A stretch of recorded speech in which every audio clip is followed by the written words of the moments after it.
We are April and Scott, creators of naughtygym.com, and this is The Naughty Gym Show. For years, we've been fitness and nutrition coaches to thousands of people through our commercial gyms and online platform. We've also spent nearly a decade in an ever-evolving open relationship. This show brings together two of our biggest passions, fitness and sex positivity.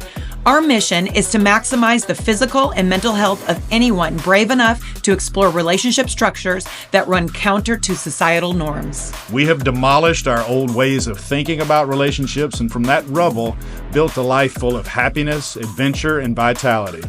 And now we want to help you do the same. So hop on the treadmill, start the show, and let us teach you how to never stop playing. Welcome back to the Naughty Gym Show. I am your host, April, and this is my beautiful co-host, Scott.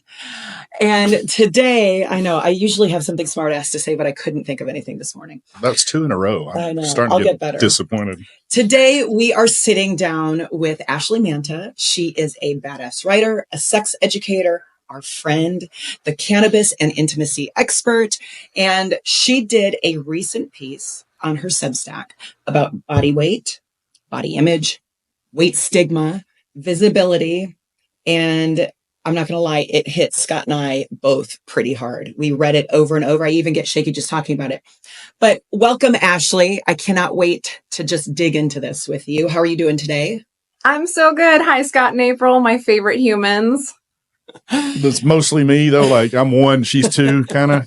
I mean, I think you're pretty dead even, but April does come out a little ahead. Thank you. Thank you. Yeah, that's this morning. That's pretty much the answer I get every time I throw that out there like that. Yeah. So Ashley, you've joined us in Jamaica at Be Better at Being Bad Week for the past 2 years. Yes. And hopefully you're coming back in 2026, January. I am coming back in 2026 and forever, to be clear.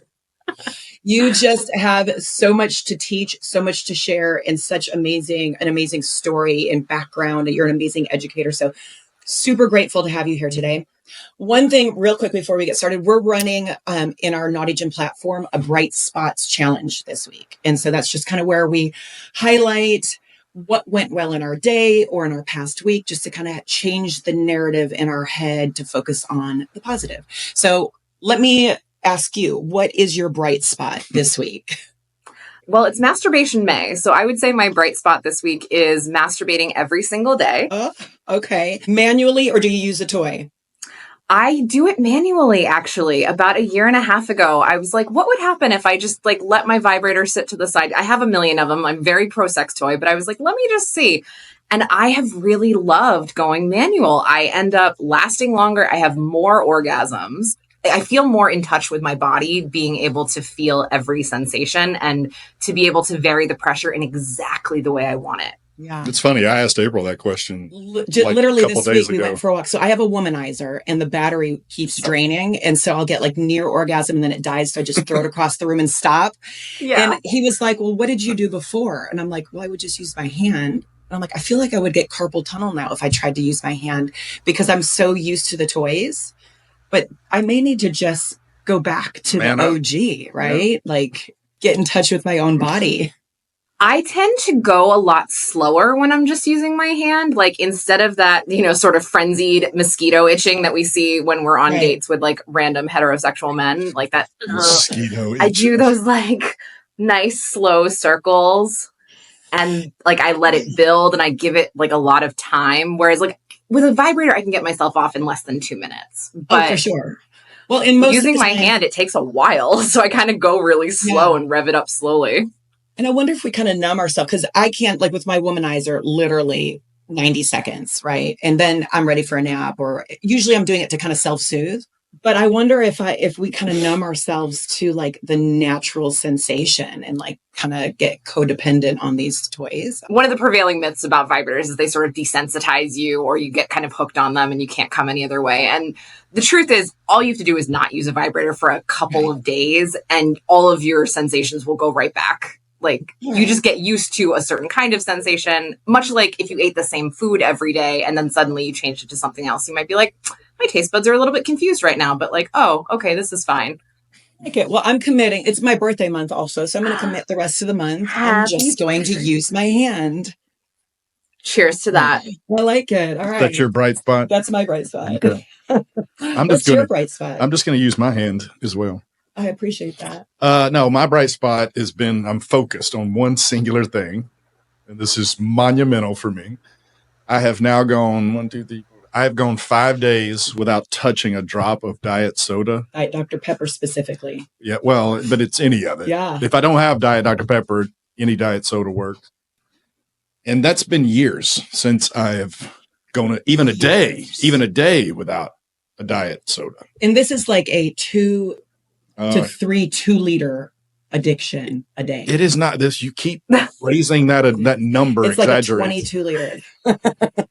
Maybe a 2 liter a day, which still It's really like 5 cases a day. It was a lot. All right, let's get back into it. So your article that you wrote on Substack, I was always worthy, you just couldn't see me. Fantastic title. And then a little caveat with, you don't get to see before and after pictures, which I loved. You wrote in your article, the thinner I get, the kinder people become. Mm-hmm. And that line absolutely wrecked me. When did you realize that the change in your weight was causing people to treat you differently? You know, it's funny. I can't pinpoint the exact weight, but it was somewhere around 20 or 30 pounds down from my starting weight. And to caveat all of this, you guys have been amazing from way before this ever started. This is, my opportunity for everybody who was reading that was I was nice to you before you lost weight. Yes, you absolutely were. This is, I was painting in generalizations. I remember the first call that I had with Naughty Jim when you guys were we're doing this thing in hedonism and it's a fitness swingers week. And I was I'm sorry, do I need to tilt the camera down a little bit more? Can you see me? And you guys were no, it's cool. All of you is welcome. And we're so happy to have you. And I felt very affirmed and loved by you and your community from the go. So I just want to start there. Good. I love that. Thank you. Yeah, absolutely. And so in terms of this sort of invisible line of demarcation where I felt I went from invisible to, oh, people can see me again. It's actually happened twice in my life. The first time was when I went from about 298 pounds to 190 pounds. And then this time I was about right around 260 and now I'm about 178. And it was, around 20 to 30 pounds down. All of a sudden it would be subtle things. I would walk into a gas station and the attendant would look me in the eye and smile. People would hold doors for me. It was just all of a sudden I felt more visible on airplanes for sure. When I was sitting there in my fullness of my weight, I would watch people's expressions, just little micro, but kind of a grimace or a cringe when they would see me sitting in their row on the plane. And I was okay, yep, I see what's happening here. And then all of a sudden it just kind of stopped. Yeah. And I felt like people could see me again. And it's such a weirdly tangible feeling. There wasn't a specific moment where you're oh, people are starting to treat me differently. It was just kind of, you notice as your weight went up, as your weight went down, there was looks, there was just not fair treatment. So absolutely. In the article you wrote, there was so much grief over the way the world has treated you, but also other marginalized people. Talk a little bit about what that grief has looked like for you or felt like. Yeah, it's really pervasive. Fat phobia is just such a really massive issue in especially American culture, right? I couldn't go to the doctor for anything without my weight getting brought up, whether it was a cold or flu, or I sprained my ankle, or I cut something with a kitchen knife. They'd be well, have you considered losing weight? I'm how does that help my broken ankle? I need stitches. I need stitches. What's that going to do?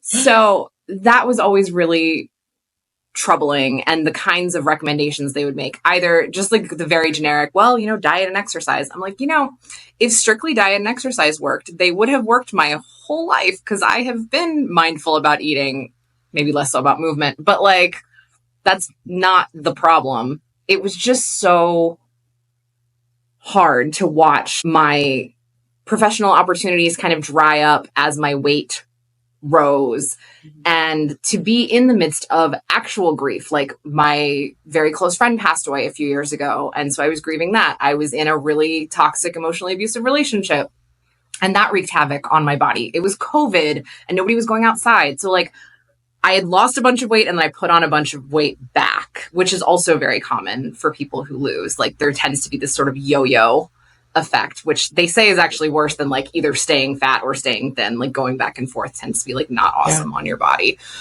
Yeah. You mentioned that, some of the professional opportunities dried up, which is incredible. That not incredible, it's bad, but incredibly bad. Yeah. I mean, you lost, this is the second go around of losing weight, over the last, 8-9 years or so. And so you actually saw, first of all, when we've had you at Be Better at Being Bad, you're an incredible educator and you've been on all these huge media outlets and stuff. And you would think that given that resume, that people would be calling, asking for your advice or your input or for speaking engagements, regardless of your current weight. But you're saying that a lot of those opportunities started to dry up as you got heavier or yo-yoed up and down? Yes, definitely. I watched, in proportion to my weight rising and falling, the professional opportunities would rise and fall pretty closely along that line. And that's not to say that nobody worked with me when I was at my heaviest. They absolutely still did. But like, the sheer volume of opportunities noticeably decreased. And anytime I would do anything online, whether it was a webinar or a social media post or a clip from a podcast interview would go viral, the comment section when I was on the heavier side was just atrocious. Like, I try not to read the comments, but when it's, a wall of them and they're all fat shaming, they're all critical, not of the things that I'm saying and the substance of my arguments or my points, but just like, oh, fuck this whale. Who would have sex with her? What does she know about sex? What could she possibly know about sex? No man would let her touch him. Like, and I'm like, first, false. Second of all, like, was that the impetus for this? In other words, why did you start losing weight again? Is this was it to increase your professional clout again, or was it just a personal decision for health? What got it started this time? It was a little bit of both. I had been living with my brother in Monterey, and we were working out and I wasn't seeing any real losses. I was really like watching what I was eating and I still wasn't seeing any losses. And I wasn't completely satisfied with my body. Not that like I didn't love the appearance, because I love my curves and all of that, but like, everything that I would try to do workout wise felt harder in a bigger body. I didn't have the stamina. I would get winded easily. I developed sleep apnea. And so I was tired all the time, and it just kind of felt like this never ending cycle. And so that, and the fact that the way I explain like living in a fat body is like living life on hard mode. Everything is just harder. From movement is harder. People are not as nice. Professional opportunities are like, everything is just like you're marching up a much steeper hill. And that is true for so many marginalized people, right? In different identities. Like, on the plus side, I am a cisgender white woman. So like, I've got those things working for me, but I'm bisexual and I live in a curvy / fat body, and I'm neurodivergent. So like, those things make it harder. And every kind of thing that you stack, right, like makes your life harder. So I was like, well, I have really good insurance right now. It turns out that my insurance covered the medication 100%. I knew that the medication was unbelievably expensive, that I would not have been able to afford it otherwise. And so I was like, well, fuck it, like, let's just see if it works, how it works, what happens, and take this opportunity while it's available to me. Was there any hesitancy?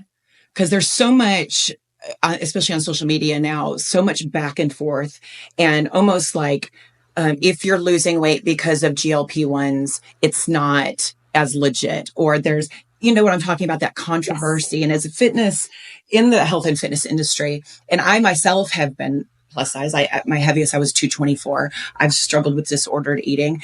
I'm a strong advocate of whatever helps somebody get to where they want to go. I am full on support. But I've heard other people say like they got really shamed by other people for using. So was there any hesitancy to come out saying, yeah, I've had the help of GLP-1? Oh God, yes. There was hesitancy to go on it to begin with. And then I very intentionally, like, there's a reason that you're only reading about this a year later. Yeah. Like, I kept it to myself. I didn't even tell most of my friends that I was on it. Like, I told my close family, I told my partners, and like my very inner circle, or people that it would be like relevant to, that, you know, we're planning a meal or going out to dinner or something. And they're like, why did you eat 5 bites and stop? Like, I don't have an eating disorder. I am medically unable to eat more than I can. So there was a lot of hesitation, especially because I am body positive. I am fat positive. I think you can live a full, wonderful, empowered, pleasure-filled life in a fat body. And I was afraid that me making the choice to go on GLP-1s was going to be seen as a betrayal to those ideals. And so I was like, you know what? Even if I do it, I'm just not going to talk about it. Like, I'm just going to kind of let it happen. But at a certain point, especially like at this point, like 80 pounds down, not acknowledging it felt like gaslighting my audience. Right. Well, because people would DM me and they'd be like, what are you doing? You look so different. What's going on? And I'm like, I don't want to talk about it. So, but you should also be allowed to hold space for yourself to feel proud. For sure. You know, of that, but also, yeah, to not be thrown into another camp, right? Like now you're not body positive. When we were talking about you being treated differently or because you're in a different size body, what do you think that says about our culture's values, especially when it comes to women's bodies? I think for most women in the US, like there is no right way to have a body. Either you're too thin, you're skinny, have a cheeseburger, like, ew, her bones are sticking out, meh, meh, meh, or you're too fat, or you're too masculine because you're muscular. Like, our culture is so fucked about women's bodies. Like, there is just like no right way to be.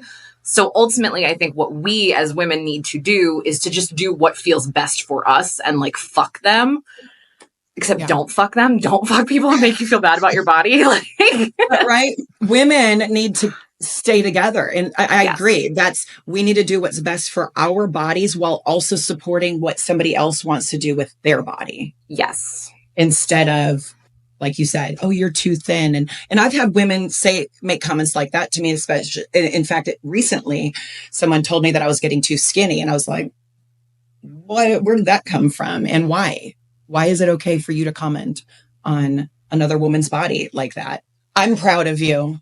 And this article is amazing. I want to talk about, you talked about how your lovers saw you fully in all sizes. And how has this kind of unconditional affirmation shaped your love life? My lovers have been so great, especially my boyfriend, Nick, Canadian Daddy. He really went. We adore him. We love him. Oh God, he's the best. He really went above and beyond to remind me at every step of the way, even like as I was kind of weighing the decision to go on the meds to begin with. Like, I love your body exactly the way it is. I was hot for you the day I met you. I'm hot for you now. It doesn't matter. You could gain it all back. Like, I love you. And I appreciated that so much. And he was even really mindful, like in a way, honestly, that I wasn't totally expecting. Because I joke sometimes that my boyfriend can be a bit of an emotional caveman. Like, he's just got, you know, some of those like Serbian masculinity things going on, you know, raised with brothers, has boys. Like, he's not a girl, which is fine. But he sent me a message that I was so like moved by, where he said to me, I'm noticing changes in your body and I want to give you the option. Like, when I see those things, is it okay for me to, you know, say you look hot, or like say I'm noticing that, you know, look how skinny you're getting or whatever, or would that feel yucky? 'Cause I want to honor the progress you're making and to celebrate you if that feels good, but I also don't want to make you feel bad or like I prefer you in this body. And I was like, Oh God, I just wanted to fuck him right then and there. That folks is the way you support a partner, by asking Yes. those kind of questions, because for women, a lot of times it can be triggering if it's said, even meant coming from a loving place, a comment on your body is made that it can make you feel yucky. And it's not easy. It's great that he recognized that situation, because it is hard. Like, you know, if somebody comes up to us that we haven't seen in a while and they've lost weight, the temptation is, and I'm curious as to how you would prefer people to respond, but the temptation is to go, oh my goodness, you've lost so much weight, you look fantastic, running the risk of implying that prior to losing that weight, you didn't look fantastic. Right. Yeah. So talk about that a bit, and how, as somebody who's gone from heavier to lighter, you know, how do you want people to respond? Or is that the perfect way, the way he did it? The way he did it was pretty amazing. But, you know, I think by and large, especially when we're noticing weight loss in people, it is better to not comment, because you have no idea why the weight loss is happening. The last time I lost weight, when I lost 100 pounds, it was because I was depressed and broke, and I was eating nothing but one peanut butter and jelly sandwich a day. Like, that wasn't a congratulatory thing. That was a, like, you look sickly. And, you know, it didn't feel good when people noticed, because it was like, oh, glad I'm being rewarded for being depressed and broke. Like, well, that's the thing. You never know. It could be somebody Exactly. had a miscarriage or a divorce, or they're sick, or you just never know. It's just always best. Just like you don't comment on somebody if you think they're pregnant, but you aren't. Like, you know, it's just best not to. Yeah. I think by and large, it's best to not comment on people's body. Now, for me, in this very specific situation where I did this on purpose and I am really happy with the results, and I did have to sacrifice a lot to get here, because the way the GLP-1 medicine works is that you completely change your relationship to food. And I talked about this a little bit in the post, where, you know, I grew up in a very food-centric family. Sicilian, like, you cook, you bake for people. Like, that's how you show love. That's how you receive love. It's how you celebrate. It's how you do. And like, all of a sudden that was completely removed, because every single meal has to be so nutrient dense, because you can only eat this much. Yeah. Where, you know, I wasn't eating food to enjoy it. I was eating mostly the same things every day just to get as much protein as possible, as much, like, you know, different kinds of nutrients as possible. Right. And so I had to give up pasta. I had to give up, you know, yummy crusty bread with melty cheese. Yeah. I grew up in a similar culture, Italian family, and food was used as a reward. Like, that was every occasion that was celebratory, every occasion that was grief. And it was, you feed those emotions. And so that is something that still at 46, I'm unlearning, that food shouldn't be maybe the reward for whatever. It should just be sustenance to nutrients. Well, I wanted to ask a follow-up too about the, you know, you said it's probably best to just not comment on somebody's weight, but do you think you run the risk in the reverse direction of offending somebody by not noticing? I realize it may not be from like hard work all the time. Like you say, you were broke at one point, you just couldn't afford food. Do you think you also run the risk of just sort of offending somebody by ignoring what's happening? I mean, you could always offend somebody. However, I would say if you really feel the need to acknowledge noticing a difference, make it a not weight related compliment. Like, wow, you're really glowing, or you seem so happy, or like something like that. Like, you seem really empowered.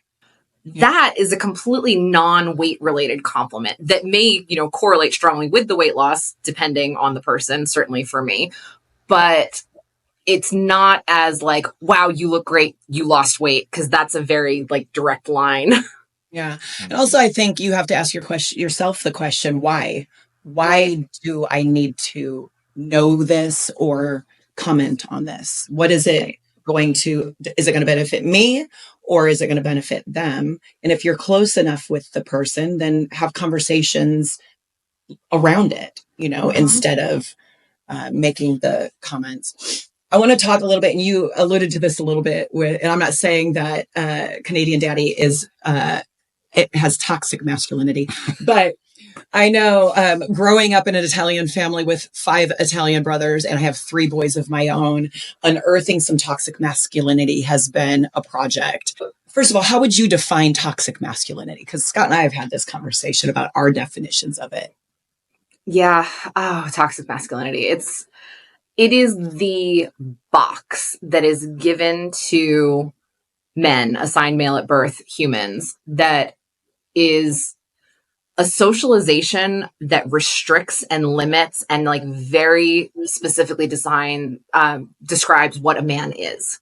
A man is strong. A man is brave. A man is muscular. A man is hard in the sense of has a very narrow range of emotions. Basically, you get angry and happy and horny. Those are the 3 if in the toxic masculinity box. Dr. Charlie Glickman actually really has an amazing YouTube video called the Act Like a Man box. And I recommend everyone, I'll send you guys the link. It's fantastic. It kind of delves into all of this, but it's a very clear box of how you're supposed to behave, what your emotional range can look like, how you're supposed to appear, how you're supposed to act in every situation. Like it's a script for living. And if you deviate from that, then you're not a man, which is the worst thing you can be, because it also prizes masculinity above all other things.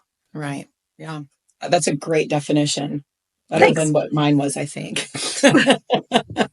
How have you seen that show up in your life or affect you in the way men have responded to your body? I know you have really supportive lovers, but outside of your lovers, has that affected you?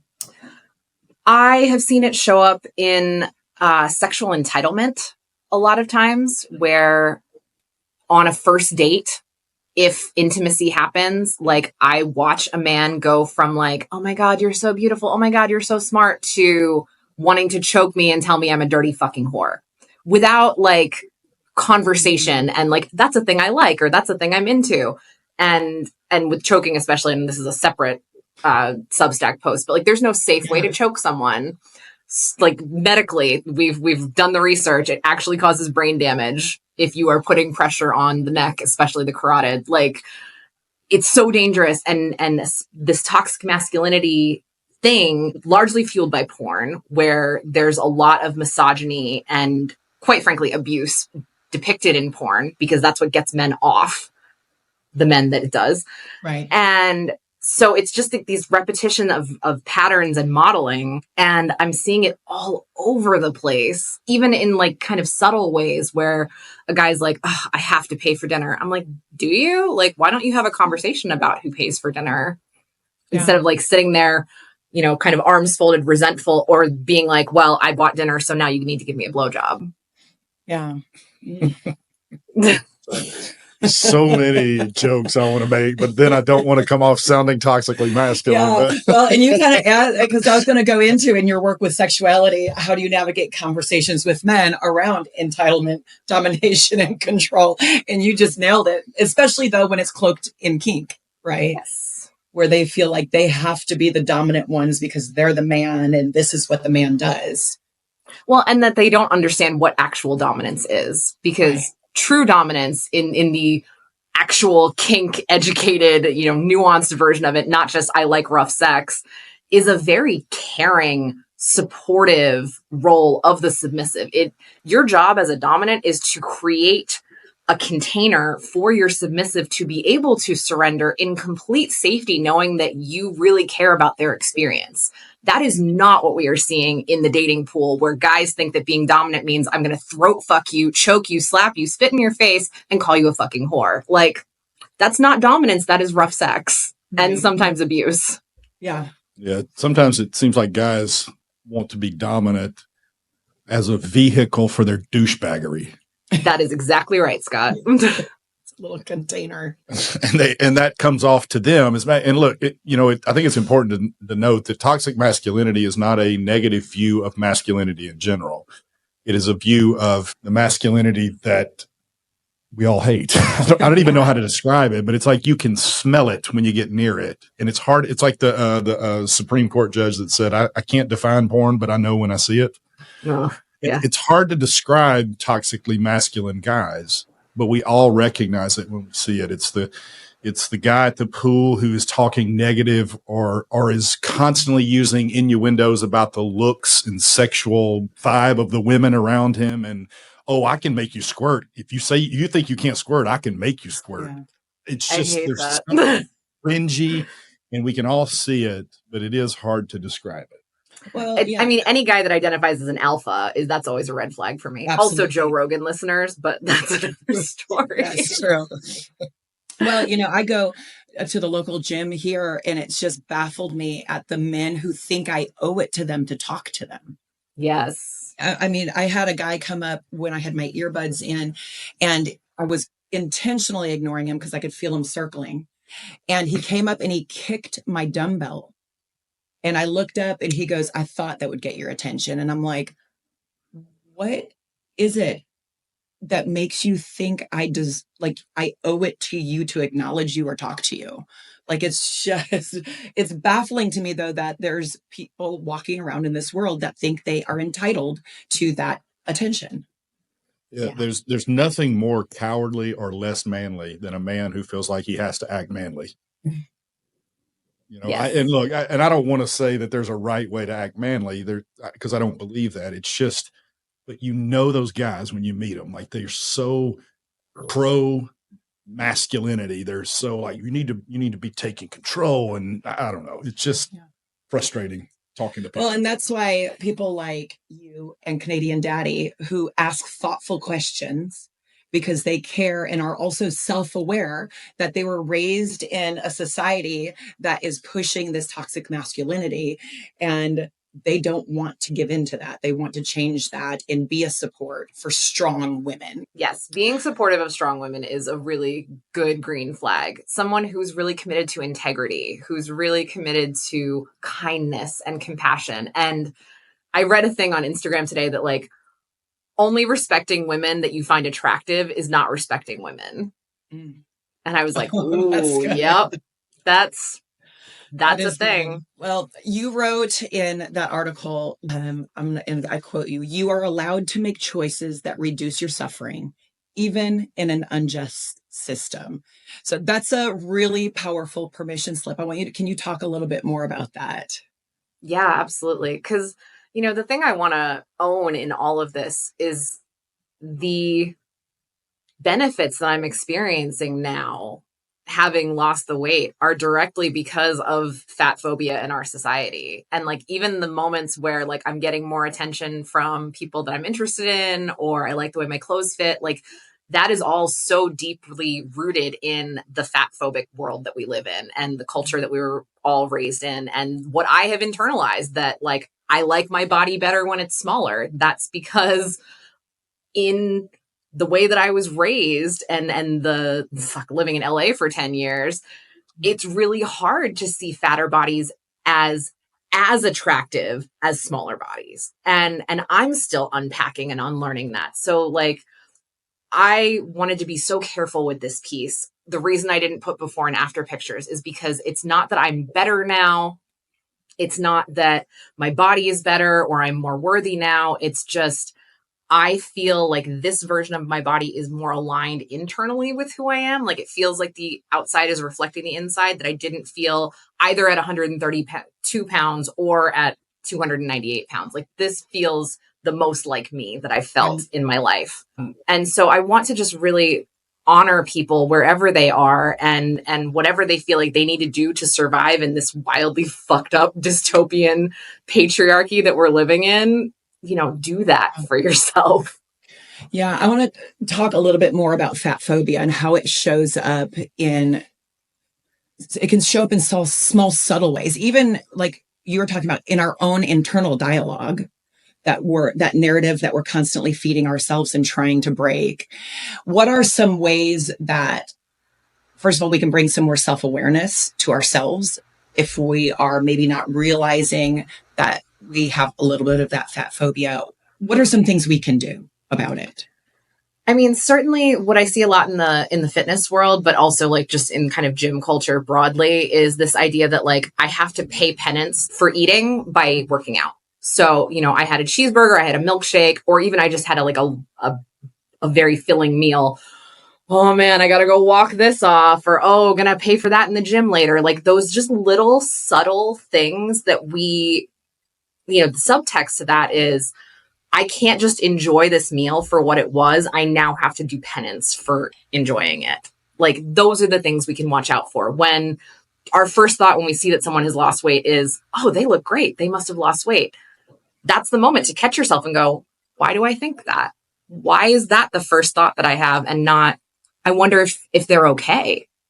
Yeah. Because it's not a sustainable pattern. You can't, there are people who can force themselves to work out even when they don't want to consistently throughout their life, but they're a very, very rare subset of the population. And to think that your only motivation to get to the gym is, oh, because I ate a bad meal, is not going to result in somebody who takes on a lifelong healthy outlook on physical activity. It's a bad starting point. And we see it a lot. And well, yeah, we see a lot of the toxic fitness and we probably have been guilty of it in the past as we evolve and we learn and we grow and we change, trying to create safe spaces, but also healthy relationships with your body. Like you said, not punishing yourself by going and running 3 miles because you enjoyed a piece of cake for your birthday, or just because, Well, one of the things people don't realize too is going and running 3 miles probably will not, well, depends on the size of the cake. People overestimate the amount of calories they burn in the gym. They go to the gym, especially if you're just kind of doing your sets and texting between sets. You go to the gym once a day, every day for a year, and you also have a desk job. You are not a very active person.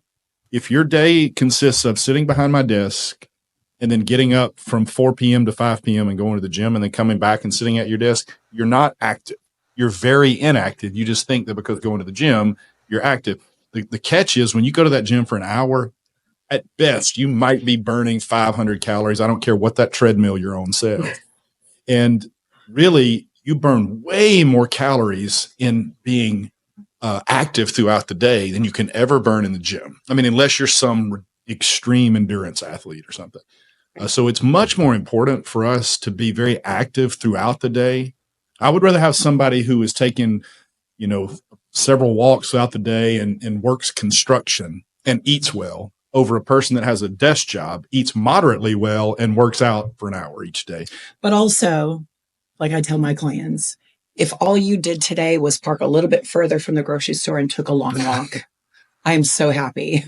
Like just intentional movement and loving your body and not beating yourself up because you didn't go to the gym 3 times this week. Yeah. It's changing. And that's where the Bright Spots Challenge this week came from, is a client who, he was like, I didn't go to the gym all week. And I'm like, that's okay. What did you do that you can celebrate? And he's like, well, I stretched. And I'm like, well, fucking amazing. Like you did something for your body, not beating ourselves up because we're not like the perfect person. We didn't follow the program perfectly. We didn't eat perfectly all week and then beating ourselves up mentally. It's not about that. That's not fitness. That's punishment. And that's bad. I don't like it. I would rather have my client celebrate because he drank 2 glasses of water daily, or like Scott, I didn't drink sodas today. Well, fuck yeah, I'm going to celebrate that. Find those small wins. It's not about perfection. It's about falling in love with yourself, allowing yourself to be who you are and finding what works for you. I don't want you going to the gym 5 times a week if you hate it. I would rather you take your dog for a walk, go for a walk with a friend. That's what it's about. I completely agree. Like joyful movement is really where it's at. Like doing things that feel good, dancing. My brother and I took a bachata class together. Like that was a really fun thing. I have been going kayaking and paddleboarding because I love being on the water. I wouldn't be caught dead in a gym. It makes me crazy. Like I just have too much trauma from like family of origin. My dad is a gym rat, and like every day he's 70 years old and he goes to the gym 6 days a week. Yeah. And funny enough, despite going to the gym 6 days a week, he was massively like overweight for his preference. And until he went on GLP-1s, nothing else changed. He just kept going to the gym 6 days a week, eating exactly the same, but just the difference of having the medication, because a lot of it is hormonal or insulin resistance or things like that. He's lost a ton of weight And he's so much happier now because he's like, all the work that I was doing in the gym feels like it's paying off in ways that I wasn't seeing before. Yeah. Well, you mentioned kayak and paddleboard. Have you tried pickleball? I don't know if I brought that up in I this have podcast not yet. tried. I know that you are a pickleball evangelist. I don't have a lot of eye-hand coordination, so I'm not convinced that pickleball would be a great choice for me. Okay. I quit throwing it out there. No, but you're right. It can be so frustrating. I've worked with clients before who have spun their wheels in the gym and are eating and haven't lost weight. And those GLP-1s really were a freaking amazing tool for them to move towards their goals and feel just confident in their own skin. So yeah, I'm a huge proponent of whatever works for you and makes you happy. That's what you should do. Do you feel healthier now? Honestly, not significantly, because I am a very sedentary person. I work from home. I don't work out on a regular basis. Like, I'm definitely moving more now, living in Austin and having more things to do. But like, I don't feel like all of a sudden I am like a massively healthy, like my numbers are good and like my sleep apnea is gone. So objectively, I guess, but in terms of like how I feel in my body, like I don't feel stronger. I don't feel more flexible. Like I'm not doing those things as much because like I was sort of waiting until I felt like I had, I don't know, the right body to be working out more. I don't even know. I have a very complicated relationship with movement and exercise that I'm still working on, but there's a lot of room in my life for more movement and healthier behaviors in those ways. What about happier? Do you feel happier? Some days I like the way my clothes fit better. I feel more myself in some ways, but I'm still someone who has ADHD and depression and PTSD, and I have days that I'm miserable. So like, I'm glad that I did it. It was the right choice. And I'm hoping that this will parlay into a continued like growth opportunity with my relationship with my body, with my relationship with exercise and movement. But you know, I'm a work in progress. That's what I was going to say. That's just a continuous progress. It's never done. Yeah. For somebody else that may be listening right now, that's also feeling invisible, like because of their body, because of the grief, because of they're not using their voice. What words of wisdom do you have for them? You are worthy now.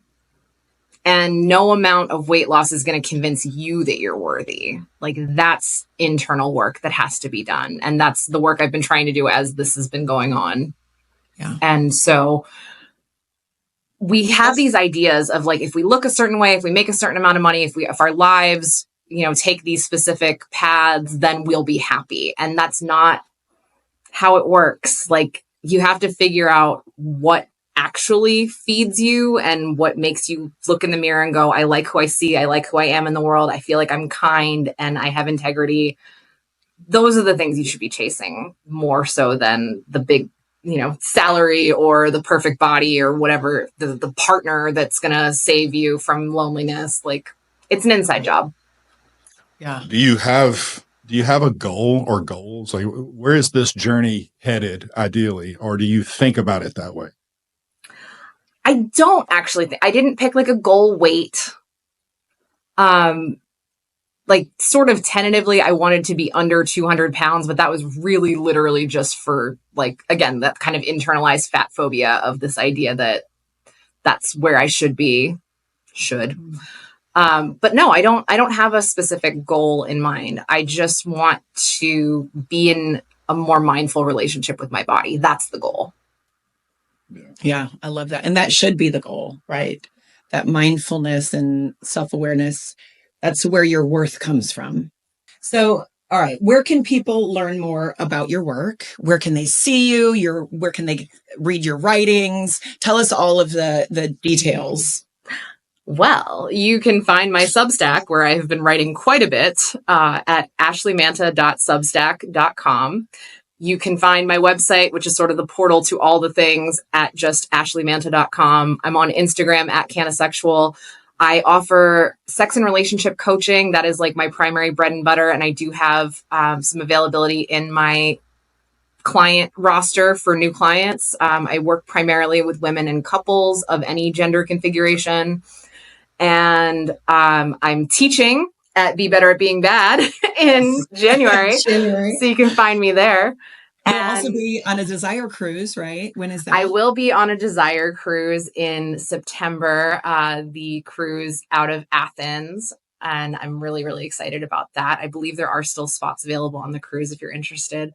But yeah, reach out to me. I'd love to work with you. I have online courses that you can find at elevatedintimacy.com. I'm in the process of shooting some new things that will be up there in the next couple of weeks. So yeah, hit me up. I'd love to work with you. Yeah, going back to Be Better Being Bad, it's that's our event at Hedonism. It's a full takeover. There's no groups there. It's just our event.